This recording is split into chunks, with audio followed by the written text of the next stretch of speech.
మద్యం ప్రియులకు భారీ షాక్ తగలనుంది. అన్ని రకాల మద్యం ధరలను పెంచుతూ త్వరలోనే ప్రభుత్వం ఉత్తర్వులు జారీ చేయనున్నట్టు సమాచారం. జూన్ 2న రాష్ట్ర అవతరణ వేడుక జరిపిన తర్వాత కొత్త ధరల అమల్లోకి తీసుకురానున్నట్టు తెలుస్తోంది. మద్యం తయారీ కంపెనీల నుంచి వస్తున్న ఒత్తిడి, రాష్ట్ర ప్రభుత్వం ప్రతిష్టాత్మకంగా తీసుకుని అమలు చేస్తున్న సంక్షేమ పథకాలకు నిధుల కొరత లేకుండా చూసుకోవడానికే ఈ నిర్ణయం తీసుకున్నట్టుగా సమాచారం.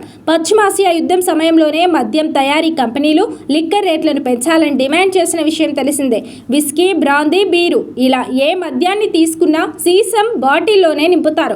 మార్కెట్లో దొరికే బీరు ధరలో దాదాపు 40%, విస్కీ, బ్రాందీ రేట్లలో దాదాపు 20% సీసాల తయారీ ఖర్చే ఉంటుందని సమాచారం. అయితే సీసం బాటిళ్ల తయారీ కోసం గాజు ఫర్నేస్లను నిరంతరం మండించాల్సి ఉంటుంది. దీనికి గ్యాస్ తప్పనిసరి. ప్రస్తుతం భారత్ సహజ వాయు అవసరాల కోసం ఎక్కువగా ఖతార్పై ఆధారపడి ఉంటుంది. 40% సహజ వాయువులను ఈ దేశం నుంచే దిగుమతి చేసుకుంటుంది. ఇటువంటి పరిస్థితుల్లో మొదలైన మిడిల్ ఈస్ట్ యుద్ధంతో గ్యాస్ సరఫరాలో ఆటంకాలు ఏర్పడ్డాయి. ఈ పరిణామం గాజు బాటిళ్ల ఉత్పత్తి పరిశ్రమలపై ప్రభావం కనబరుస్తున్నాయి. ఇప్పటికే కమర్షియల్ గ్యాస్ ధరలు పెరిగిన నేపథ్యంలో గాజు బాటిళ్ల తయారీ ఖర్చు 15 నుంచి 20% వరకు పెరిగినట్టు సమాచారం. దీనికి షిప్పింగ్ ఛార్జీలు అదనం. ఈ క్రమంలోనే మద్యం ధరను పెంచాలన్న డిమాండ్ ముందుకొచ్చింది.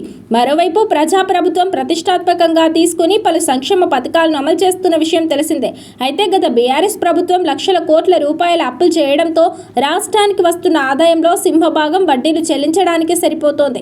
ఫలితంగా సంక్షేమ పథకాలను అమలు చేయడం ప్రభుత్వానికి కష్టసాధ్యంగా మారింది. ఈ నేపథ్యంలో సంక్షేమ పథకాల అమలుకు నిధుల కొరత లేకుండా చూసుకోవడంతో పాటు సొంతంగా ఆదాయ వనరులను గణనీయంగా పెంచుకోవడం లక్ష్యంగా ప్రభుత్వం మద్యం ధరలను పెంచుతూ నిర్ణయం తీసుకున్నట్టుగా తెలుస్తోంది. విశ్వసనీయ వర్గాల ద్వారా తెలిసిన ప్రకారం తెలంగాణలో విక్రయమవుతున్న అన్ని రకాల దేశీయ, విదేశీ మద్యం బ్రాండ్లపై కనీసం 10% నుంచి 15% ధరలు పెరిగే అవకాశం ఉంది. మద్యం ధరల పెంపు, వ్యాపార సరళి, నూతన ఆదాయ వనరుల పెంపుపై సమగ్ర అధ్యయనానికి ప్రభుత్వం ఇంతకు ముందే ఉన్నతాధికారులతో కూడిన త్రిసభ్య కమిటీని ఏర్పాటు చేసిన విషయం తెలిసిందే.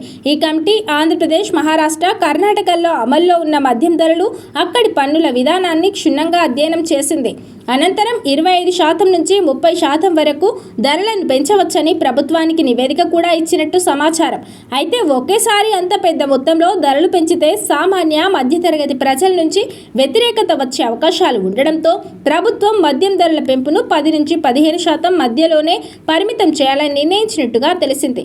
మద్యం ధరల పెంపునకు సంబంధించిన ఫైనల్ రిపోర్టు ప్రస్తుతం ముఖ్యమంత్రి రేవంత్ రెడ్డి పరిశీలనలో ఉన్నట్టుగా సమాచారం. జూన్ 2వ తేదీలోపు దీనిపై సీఎం తుది నిర్ణయం తీసుకోనున్నట్టు తెలిసింది. సీఎం ఆమోదం లభించిన వెంటనే ఎక్సైజ్ శాఖ కొత్త ధరల జీవోను విడుదల చేయనుంది. ఫలితంగా ఆర్డినరీ బ్రాండ్లు, మీడియం బ్రాండ్లతో పాటు లగ్జరీ, ప్రీమియం బ్రాండ్ల మద్యం ధరల భారీగా పెరగవచ్చని తెలుస్తోంది.